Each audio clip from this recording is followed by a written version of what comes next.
what are we asking people to be resilient for? Like, what are we asking them to be resilient to?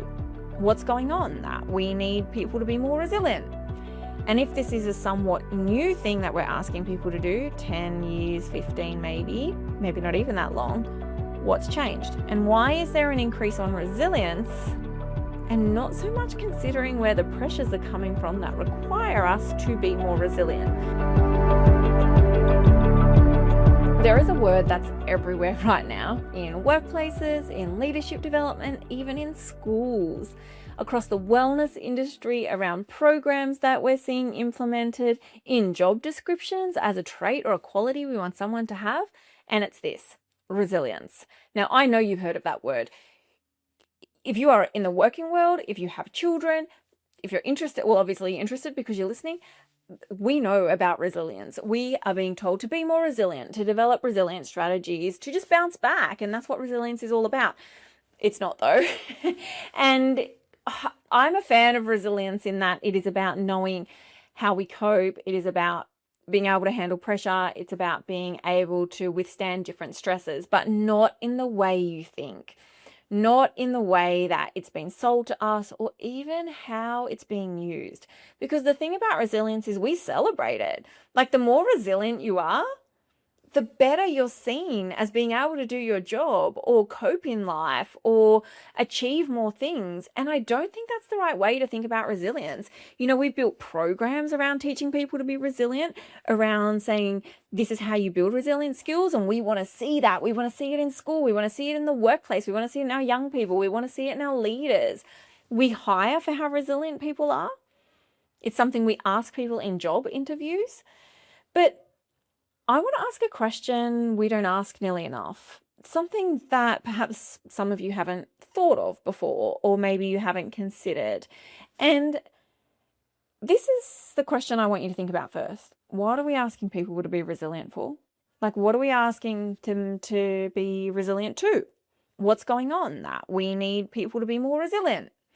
And if this is a somewhat new thing that we're asking people to do, 10 years, 15 maybe not even that long, what's changed? And why is there an increase on resilience and not so much considering where the pressures are coming from that require us to be more resilient? Now, I am aware and I know and I do agree that the idea of talking about resilience as a strategy for things like having better mental health and well-being is very important. And there were generations of people where it was missed. And the idea of the messaging that I received when I was younger, like, just suck it up, just move on, you'll be fine, no one wants to see you cry, it's not that bad, get over it. Like, they're not great messages around supporting people to be resilient, because it actually denies all emotional experiences that we might be having. It denies any ability to reflect on what's going on, and it just tells people to push past what's going on for them. And so that creates emotional suppression. That's not resilient. That is not being resilient. But in some ways, that's kind of what we're doing, because the thing we're asking people to be resilient to is the conditions we've created. And that's not a resilience thing we should be celebrating, because when we're asking people to be resilient to the systems and structures around us, we're not telling them to be resilient. We're telling them to cope better, and we're telling them to be able to endure more. And they're not the same thing. That's actually not the same thing. Now, if we haven't met, I'm Amy. This is my podcast, Rethinking Success, and I am all about getting us to stop and pause and unpack the big ideas that surround wellness and well-being and mental health and what it means to live a great life and to work in places that value people. And what I'm sharing with you is some initial thinking from my latest book, The Wellness Paradox, where I unpack 6 paradoxes that are around keeping us well, but perhaps we've misinterpreted. Resilience is one of them. And I think resilience is maybe the bigger one in the workplace as well that we need to be aware of. And I'm going to be really upfront with you. This episode and this thinking is going to challenge some ideas that might feel very settled in you. And I'm going to ruffle them a little bit, because how do we get better if we don't ruffle our own beliefs, our own thinkings? And like, it's okay to have that happen from time to time, because I genuinely believe the way the future of the world is going to look through work and life is different. And we have to be able to have these conversations. because everything that we're attached to is a belief, is a story, is a made up way of thinking or doing, and we don't own it. Yet we're holding on so tightly to some of the things that are actually getting in the way of us living a great life and doing great work and allowing us to do these things together and not seeing them as oppositional. And if we can't sit in this tension and in the space of paradox, then we're not going to get out of the mess we're in. And so we've got to be able to do it with compassion and kindness. So if I'm saying something today and it ruffles you a little bit, it's not personal. I don't know you. Maybe I do, but I don't know you're listening. And so I just want you to be curious. I just want you to be like, wow, that's actually like really interesting, or makes me feel a little bit unsettled, and I'm going to lean into that and not run away or not get oppositional or not get argumentative or defensive, because when we think like that, it doesn't help us grow. And so resilience, I have no doubt, is something we all believe in. We all know it matters. We all have to be resilient. But I think we've kind of lost the plot on what it means. I think we've gone, this is resilient, and we've run in the complete wrong direction, because our thinking about what resilience is in some ways allowing us to manage the systems or the structures or the thinking in the world that isn't good for us. So let's think about what this means, right?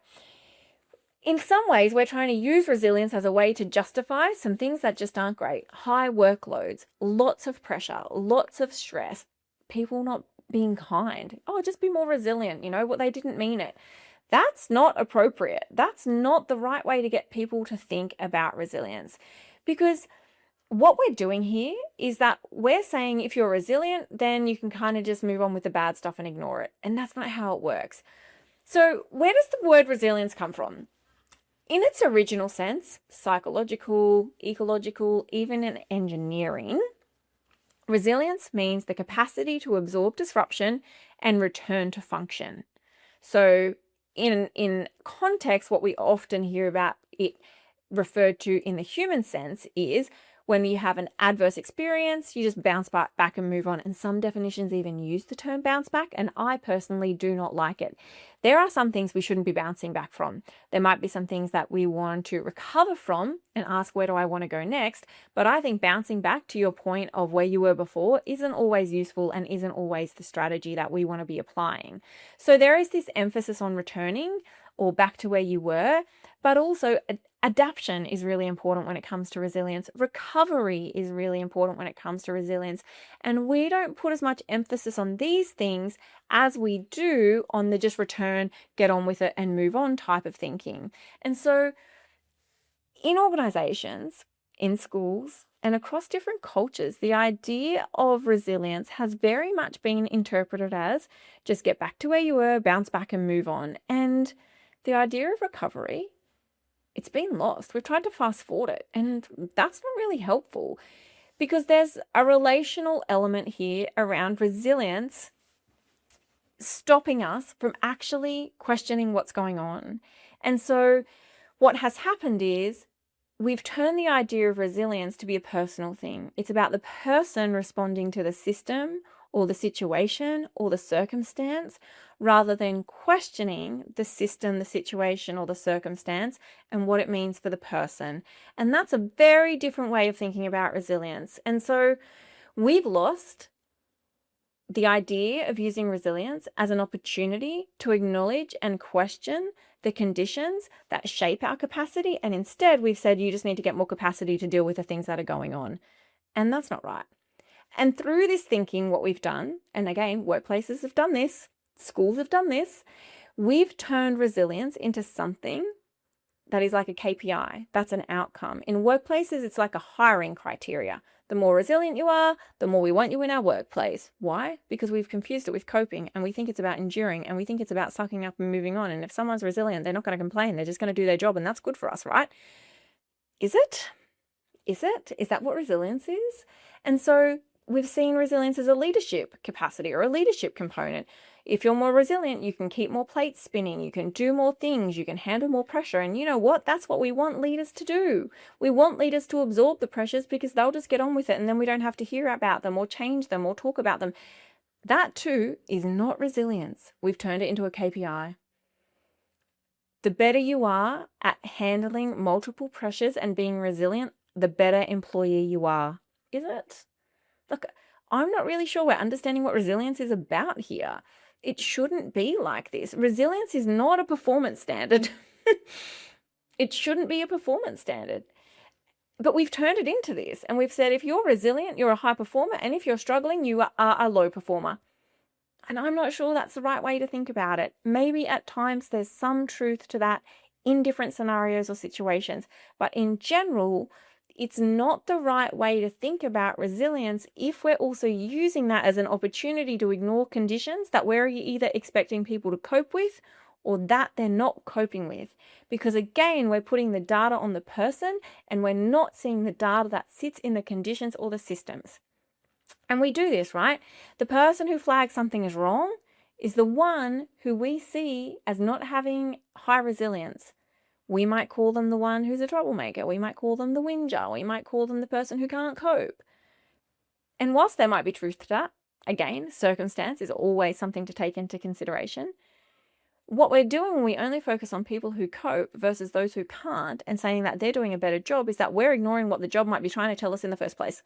And how do we create workplaces that support people if we're saying resilience is about coping with pressure and it's not about speaking up and saying, I can't cope anymore? Like, this is where we've gotten resilience wrong, because what we've done is we've used resilience to silence the signal and not address the source. We've used resilience as a way to say everything's fine, people are coping. Look at those high performers, they're getting on with it. Don't worry about those people, they just can't cope, they have low resilience. When in actual fact, it could be a system design. It could be a flaw in our processes. It could be that workload is too much. And so resilience is not something we want to be seeing as a performance standard in its entirety, if we're not willing to question the conditions we're expecting people to be resilient within. Because what's actually happened is we haven't just created a resilience problem, we've created an endurance economy in the workplace. We've built an entire economy around helping people endure the stresses. We've said, get better at stress management. We'll do mindfulness at work. We'll build in wellbeing to our EAP program so people can be more resilient. Let's have resilience training. And I'm not saying these things aren't valuable. There are some great things out there that all people can benefit from, absolutely. And I teach and run workshops on resilience. It is an important skill to develop, but it's a skill. However, if we're not also looking at conditions and structures and processes and systems alongside why we're asking people to cope, then again, we're addressing the symptom, not the cause. And at some point, it might be useful to address a symptom, not a cause, if it's about perhaps personal resilience and we can support that. But if we're not willing to look deeper into the actual systemic and conditional issues that we're asking people to cope with and questioning and reflecting and responding to, then what we're doing is we're making it a personal issue. And that's not okay, because we are, when we do that in return, helping people cope with conditions, and we're not looking upstream at the decisions we've made to create that. And that to me is a problem. And this is the paradox. The more effective our endurance tools become, the less pressure there is to change the conditions that make endurance necessary. So the more we're able to cope, the less need there is to look at why we have to cope in the first place. And that's dangerous because it allows more pressure to be added all of the time. And this is why people burn out. This is why people feel unwell. This is why people don't stay in workplaces with high pressure, because the pressure and the conditions require the person to cope and they don't look at what's causing the need for coping to increase. That's not where resilience should be used. Because when we do this, we're teaching people to manage the stress. We're teaching them just to regulate your emotions and be calm under pressure and you'll be fine. You've got to persist through difficulty because it's your problem. There's nothing wrong with the conditions or systems. And now there might be truth in that, but we also need to ask, why are we being so forceful about resilience and saying it's about coping? It's actually not about coping. It's a lot more multifaceted than that. We're about to unpack it in the next episode. But the idea of just coping and persisting is using resilience against us. And so the question shouldn't be, can you handle the pressure? That shouldn't be a KPI or a performance metric or an interview question. The question is, can you think clearly about whether the pressure's worth it? Can you identify where the pressure's come and is it coming from and isn't it reasonable? Can you actually reflect on the pressure that we're facing and ask ourselves, could we do it a different way? Can we actually pause and go, how many pressures are we putting onto our people to expect them to cope? And is it reasonable? Like, these are the things, because resilience isn't about how much you can take on. It's not about how much you can cope with. It's not about how many plates you spin or how much you keep going. It was never supposed to be about that. It's actually about how well you can adapt. And that does include adapting to environment, not just yourself. Yeah, not just your ability to manage the stress, but the environment we might need to change. And when we separate those two things, we don't build resilience. We build a very sophisticated tolerance and coping for things that just shouldn't be tolerated or we have to cope with. And that's the ultimate truth. And so in the next episode, I'm going to unpack with you the resilience paradox and the idea that bouncing back was never the goal. And I'm also going to reframe how we might think about what this is, because resilience is a huge conversation right now, but the more we focus on individual solutions to be resilient, we're missing a whole piece around conditions or systemic expectations or beliefs or values that we might be using or that we have or that we've inherited that require us to cope better, when in actual fact the conversation should be what's causing us to be so resilient in the first place. Now, I would love to know what you think about this idea of resilience. And if you have enjoyed it, please go and grab a copy of my book, The Wellness Paradox. There's a whole chapter around resilience and it unpacks this. But as always, like, share, tag, do the things, because it's a conversation we need to have more and more and more of. And as always, if you need anything, please reach out. You know how to get in touch with me on all the socials and bits and pieces, because I really want to be having this conversation with so many of you. But that said, go and have a wonderful day, evening, night, whatever time it is for you. And I'll see you on the next episode. Bye.